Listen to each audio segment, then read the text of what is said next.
Hello friends, कैसे हैं आप। हिंदी साहित्य की इस क्लास में आपका बहुत बहुत स्वागत है, जहां पर हम रिवीजन करते हैं हिंदी साहित्य के प्रश्नों की।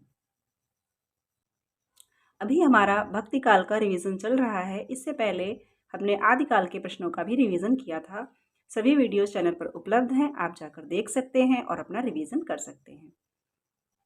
इस क्लास में हम 10 या 12 मिनट में 30 प्रश्नों का फटाफट रिवीजन करते हैं। तो आइए देखते हैं आगे के प्रश्नों को। निम्बार्काचार्य ने इनमें से किस सिद्धांत का प्रवर्तन किया? ए विशिष्टाद्वैतवाद, बी द्वैतवाद, सी द्वैताद्वैतवाद, डी शुद्धाद्वैतवाद। निम्बार्काचार्य ने इनमें से किस सिद्धांत का प्रवर्तन किया था? सी द्वैताद्वैतवाद। विशिष्टाद्वैतवाद का प्रवर्तन रामानुजाचार्य ने किया था, द्वैतवाद मध्वाचार्य और शुद्धाद्वैतवाद का प्रवर्तन वल्लभाचार्य जी ने किया था। पुष्टि मार्ग का संबंध किस दार्शनिक मत से है? ए अद्वैतवाद, बी द्वैतवाद, सी शुद्धाद्वैतवाद, डी विशिष्टाद्वैतवाद। पुष्टि मार्ग का संबंध किस दार्शनिक मत से है? सी शुद्धाद्वैतवाद। पुष्टि मार्ग का संबंध शुद्धाद्वैतवाद से है।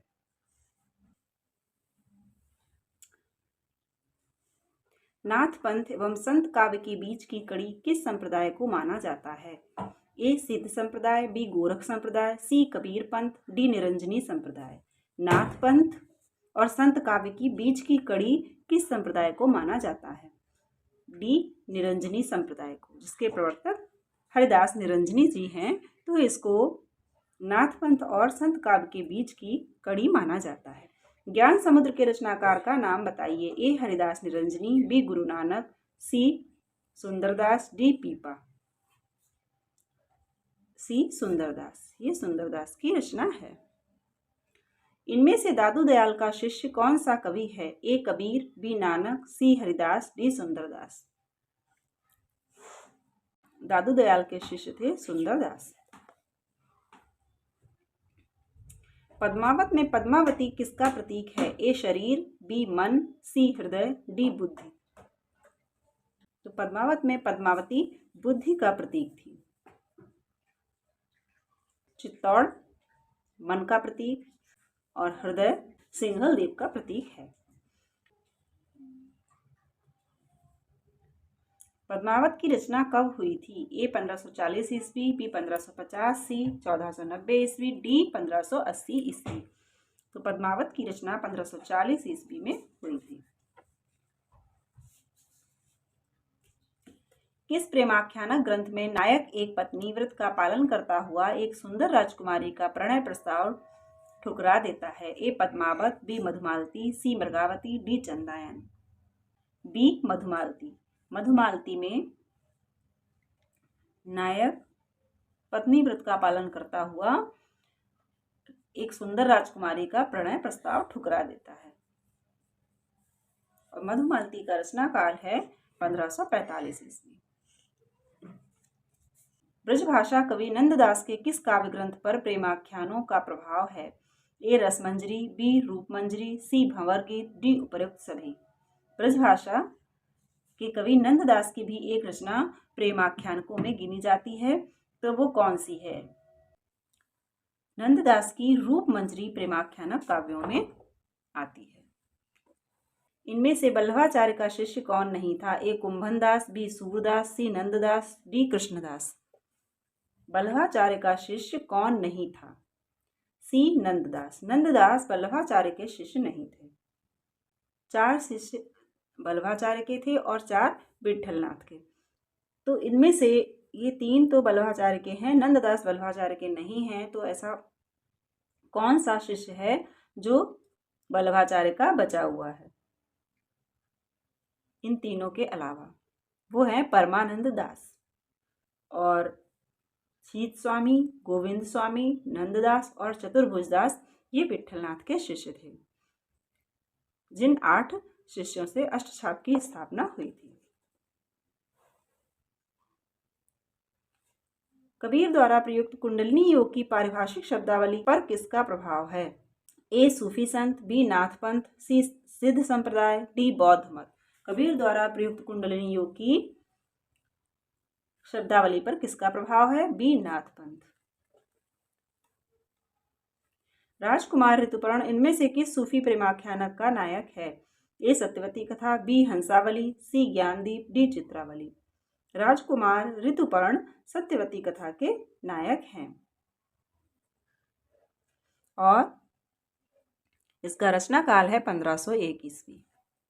इस काव्य ग्रंथ में वर्णमाला के प्रत्येक अक्षर को लेकर सिद्धांत निरूपण किया गया है। ए आखिरी कलाम, बी अखरावट, सी ज्ञानदीप, डी हंस जवाहिर। अखरावट, जैसा कि नाम से ज्ञात होता है, अक्षरावट या अखरावट। किस सूफी प्रेमाख्यानक की रचना 1503 ईस्वी में की गई? ए पद्मावत, बी मृगावती, सी मधुमालती, डी चंदायन। मृगावती की रचना 1503 में की गई और आचार्य शुक्ल ने इसे सूफी प्रेमाख्यानक ग्रंथों की प्रथम रचना माना है। कौन सा क्रम रचना काल की दृष्टि से ठीक है? ए पद्मावत, मृगावती, मधुमालती, चंदायन। तो रचना काल की दृष्टि से सही क्रम लगाना है तो सबसे पहले रचनाओं का प्रकाशन वर्ष देखना होगा।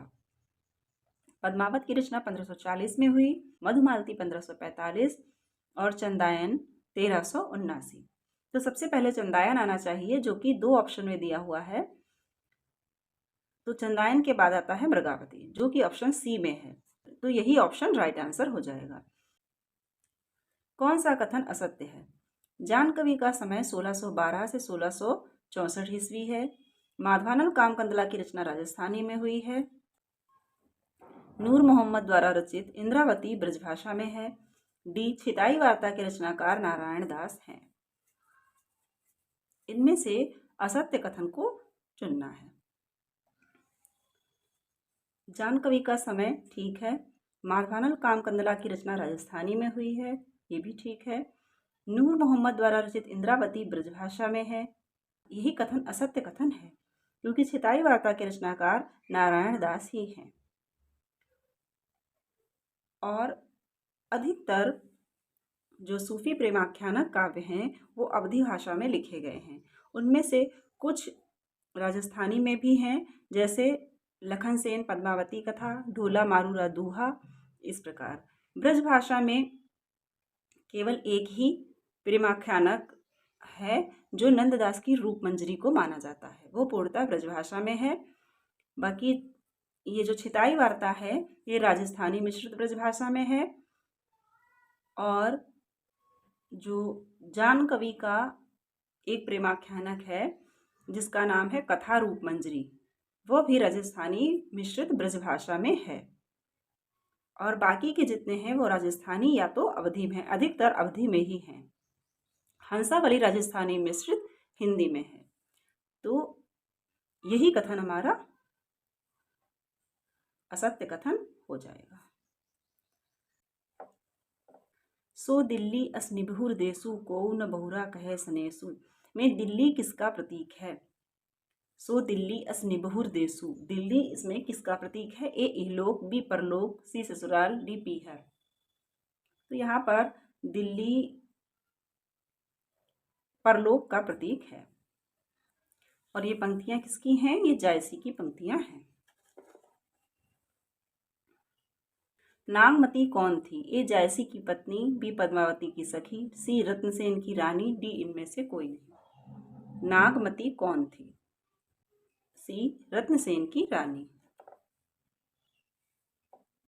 सो धनि विरह जरि मुई तिहिक धुआं हम लाग में धनि शब्द किसके लिए आया है? ए पद्मावती, बी नागमती, सी मधुमालती, डी मृगावती। सो धनि विरह जरि मुई तिहिक धुआं हम लाग, ये जो धनि शब्द यहाँ पर आया है ये किसके लिए आया है? तो ये शब्द बी नागमती के लिए आया है। शेरशाह सूरी के समय कौन से प्रेमाख्यानक की रचना हुई? ए मृगावती, बी मधुमालती, सी अनुराग बांसुरी, डी पद्मावत। शेरशाह सूरी के समय कौन सा प्रेमाख्यानक काव्य रचा गया? तो ये है पद्मावत। मोहिका हंसह की कोहरह, यह पंक्ति किस कवि की है? ए कबीर, बी दादू, सी जायसी, डी सुंदरदास। ये जायसी की पंक्ति है। कौन सा संत कवि श्रृंगार रस का घोर विरोधी था? ए कबीर, बी सुंदरदास, सी संत रज्जब, डी दादू दयाल। सुंदरदास श्रृंगार रस के घोर विरोधी कवि माने जाते हैं। कौन सा संत कवि सबसे पहले उत्पन्न हुआ? ए सूर, बी जायसी, सी कबीर, डी हरिदास निरंजनी। तो कबीर का जन्म इनमें से सबसे पहले हुआ था। अंगवधु के संकलनकर्ता कौन थे? ए दादू, बी रज्जब, सी सुंदरदास, डी परशुराम। अंगवधु के संकलनकर्ता कौन थे? अंगवधु के संकलनकर्ता थे रज्जब। हीरामन तोता किस सूफी प्रेमाख्यानक का पात्र है? ए पद्मावत, बी मृगावती, सी चंदायन, डी हंसावली। हीरामन तोता पद्मावत का पात्र है, जिसको गुरु का प्रतीक माना गया है। निम्नलिखित सूचियों को सुमेलित कीजिए। यहाँ संप्रदाय का नाम दिया हुआ है और यहाँ उनके प्रवर्तकों के नाम दिए हुए हैं। तो रामानुजाचार्य ने विशिष्टाद्वैतवाद का प्रतिपादन किया, वल्लभाचार्य ने शुद्धाद्वैतवाद का, स्वामी हरिदास ने सखी संप्रदाय का और मध्वाचार्य ने द्वैतवाद का। इसके अनुसार अगर देखें तो डी ऑप्शन सही हो जाएगा। निम्नलिखित रचनाओं को उनके रचयिताओं से सुमेलित कीजिए। कवितावली तुलसीदास जी की रचना है, चंदायन मुल्ला दाऊद की है, बीजक कबीर की है और जपजी गुरु नानक जी की रचना है। निम्नलिखित रचनाओं को आरोही कालक्रम में व्यवस्थित कीजिए। बीजक, पद्मावत, विनय पत्रिका और मृगावती। तो सर्वप्रथम कबीरदास जी का समय है, तो बीजक सबसे पहले आएगा और बीजक सबसे पहले 2 में दिया हुआ है, ए में और सी में, दोनों जगह बीजक दिया हुआ है। तो बीजक के बाद पद्मावत और मृगावती दिया है। इससे हम अंदाजा लगा सकते हैं यही ऑप्शन हमारा सही हो जाएगा।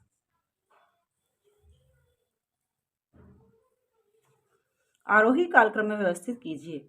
ढोला मारूरा दूहा, सत्यवती कथा, मधुमालती, चित्रावली। इसमें ढोला मारूरा दूहा सर्वप्रथम आएगा, क्योंकि ढोला मारूरा दूहा का रचनाकाल सबसे पहले है, 1473 ईस्वी। फिर आता है सत्यवती कथा 1501, फिर मधुमालती 1545, फिर आता है चित्रावली 1613 ईस्वी। तो ये ऑप्शन सही हो जाएगा। कौन सी नायिका किस काव्य ग्रंथ की है? मारवाड़ी, देवयानी, चंदा और कामकंदला। तो कामकंदला जैसा आप जानते हैं माधवानल कामकंदला की नायिका है, चंदा चंदायन की नायिका है, देवयानी ज्ञानदीप की नायिका है और मारवाड़ी ढोला मारूरा दूहा की नायिका है। अब 2-3 क्वेश्चन इसमें स्थापना और तर्क के दिए हुए हैं, आइए उन्हें भी देख लेते हैं। सही विकल्प का चयन दिए हुए उत्तरों में से करें। सूफी कवियों ने भारतीय घरों में प्रचलित ऐसी कथाओं को अपने काव्य का आधार बनाया जो लोकप्रिय प्रेम कथाओं में थीं। इनके माध्यम से उन्होंने सूफी सिद्धांतों का प्रचार किया। तर्क है, सूफी काव्य ग्रंथ मसनवी शैली में लिखे गए हैं, किंतु इनमें प्रेम का अलौकिक स्वरूप ही है, लौकिक नहीं। अब इसमें ये कथन तो सही है, परंतु ये कथन आंशिक सही है, तो बी हमारा राइट आंसर हो जाएगा। ये मसनवी शैली पर तो लिखे गए हैं, परंतु इसमें अलौकिक और लौकिक दोनों ही प्रेम का वर्णन है। निम्न में से सही विकल्प का चयन दिए गए उत्तरों में से करें। स्थापना रहस्यवाद का संबंध ईश्वर के निर्गुण निराकार स्वरूप से है, जिसे कुछ कवियों ने भावना का विषय बनाया है। तर्क चिंतन के क्षेत्र में जो अद्वैतवाद है वही भावना के क्षेत्र में रहस्यवाद है, इसलिए भक्ति काल के सभी कवि रहस्यवादी हैं। ये कथन तो सत्य है, स्थापना सत्य है, परंतु तर्क जो दिया गया है उसमें चिंतन के क्षेत्र में जो अद्वैतवाद है वही भावना के क्षेत्र में रहस्यवाद है, ये सही है। सभी, इसलिए भक्ति काल के सभी कवि रहस्यवादी हैं, ये सही नहीं है, इसलिए तर्क आंशिक सही है।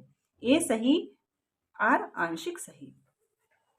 सही विकल्प का चयन दिए गए उत्तरों में से करें। यदि कहीं सच्चे भावात्मक रहस्यवाद के दर्शन होते हैं तो सूफी कवियों में। कबीर में साधनात्मक रहस्यवाद है, भावात्मक नहीं। अब तर्क दिया है, कबीर के हठ योग पर नाथपंथियों का प्रभाव है, उनके हठ योग साधना से संबंधित पदों में साधनात्मक रहस्यवाद है, भावात्मक नहीं। ये तर्क तो सही है, क्योंकि कबीर के हठयोग पर नाथपंथियों का प्रभाव है, ये भी सही है। और हठयोग साधना से संबंधित जो पद हैं उनमें साधनात्मक रहस्यवाद है, ये भी सही है। परंतु स्थापना में यहाँ तक तो सही है कि सच्चे भावात्मक रहस्यवाद के दर्शन सूफी कवियों में होते हैं, परंतु कबीर में साधनात्मक रहस्यवाद है, भावात्मक नहीं। ये गलत है, क्योंकि कबीर में साधनात्मक और भावात्मक दोनों प्रकार का रहस्यवाद पाया जाता है। निम्नलिखित काव्य ग्रंथों को रचनाकारों के साथ सुमेलित कीजिए। ये रचनाएं हैं, इनके रचनाकारों के साथ सुमेलित करना। रूप मंजरी नंददास की है, मधुमालती मंझन की है, मृगावती कुतुबन की है और चित्रावली उस्मान की रचना है। A4 B1, तो ये हमारा राइट आंसर हो जाएगा। निम्नलिखित काव्य ग्रंथों को उनकी भाषा से सुमेलित कीजिए।